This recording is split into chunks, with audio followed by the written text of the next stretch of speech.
A country can only be truly free if its leaders follow the law. This is a simple but powerful fact. Freedom is not just a word you say or a flag you wave. It is a living practice, a daily reality. For freedom to be real, a government must follow clear, established rules. When it fails to do so, the people need a fair, safe and legal way to act. This is not about chaos or violence. It is about having a well-defined process to ensure accountability. This essay explains one such plan, a peaceful and lawful path for the people. The first and most important need for this system is a written constitution. A written constitution acts as the nation's instruction manual. It clearly tells every citizen what their rights are. It also clearly tells leaders what they are allowed to do and what they are not allowed to do.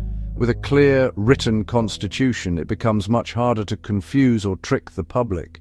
It is a shield against deception.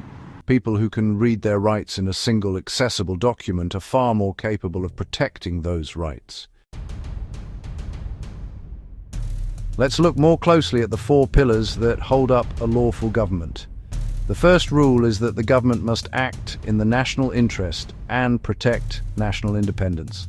This means that every decision, every law, and every treaty must be designed to make the country stronger and more self-sufficient. It means the government cannot sell off key national assets to foreign powers for short-term gain. It cannot enter into agreements that weaken the nation's ability to govern itself. The country's long-term survival and prosperity must be the goal, not the personal profit or political ambition of the leaders in charge. The second pillar is that the interests of the native people must come first. This is a crucial point. A government's primary duty is to the people it governs, specifically those who have the deepest roots in the nation. This means policies on housing, employment, healthcare, education should prioritize the citizens of the country. It prevents a situation where the needs of the local population are ignored in favor of global corporations or foreign interests. The third pillar is the unwavering commitment to the rule of law, freedom, democracy. This means nobody is above the law, not the Prime Minister, not a police officer, not a wealthy CEO. Everyone must play by the same rules. It also means that democracy must be more than just voting every few years. It must be an active process where people's voices are heard and respected between elections.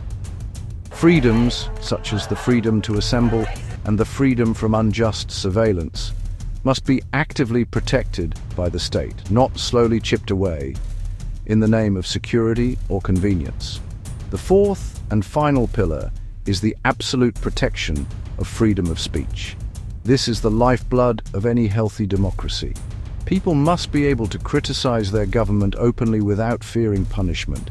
They must be able to propose new and even radical ideas. They must be able to hear a wide range of opinions, even those they disagree with. When a government starts to control what people can say, read, or hear, it is a clear sign that it is afraid of its own citizens. So, what happens when a government is believed to have broken one of these fundamental rules? The plan provides a clear, organized, and peaceful process. It begins with the people themselves. Concerned citizens can form what is called an ad hoc assembly. This is simply a temporary group created for a specific purpose to challenge the government's actions. This isn't a secret society. It's a public body of citizens exercising their constitutional rights. This assembly acts as the organizing force for the first step of the legal challenge. The next step for the ad hoc assembly is to gather signatures from the public. Hand signing a petition, many signatures visible. This is a powerful and democratic way to show the concern is shared by a significant portion of the population. The Constitution would specify the number of signatures required, perhaps a percentage of the electorate. Traditional paper petitions secure digital petition systems. Collecting signatures is itself peaceful protest and community organizing. Once the required signatures are gathered, the Assembly submits a petition to the Constitutional Court. The process moves from the streets to the courtroom. The petition is not just a complaint, it is a formal legal document. Section 4. The Guardian of the Nation, Head of State. At the heart of this legal process are two key institutions: the Head of State, the Constitutional Court. In this system, the Head of State is more than a ceremonial figure. They are the ultimate guardian of the Constitution. Their primary role is to be the impartial keeper of the nation's founding principles, standing above the daily fray of politics. This person, a monarch or an elected president, has the solemn duty to protect the constitutional order. This gives the nation a point of stability and authority, separate from the government of the day, essential during a crisis. The head of state also presides over the Constitutional Court. This special court's only job is to interpret the Constitution and to handle constitutional challenges. It does not deal with everyday criminal or civil cases.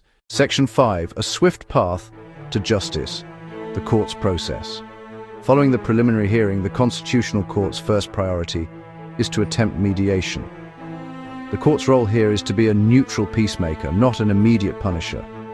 It will clearly identify the constitutional rules that appear to have been broken and set a firm, public deadline for the government to fix the problem.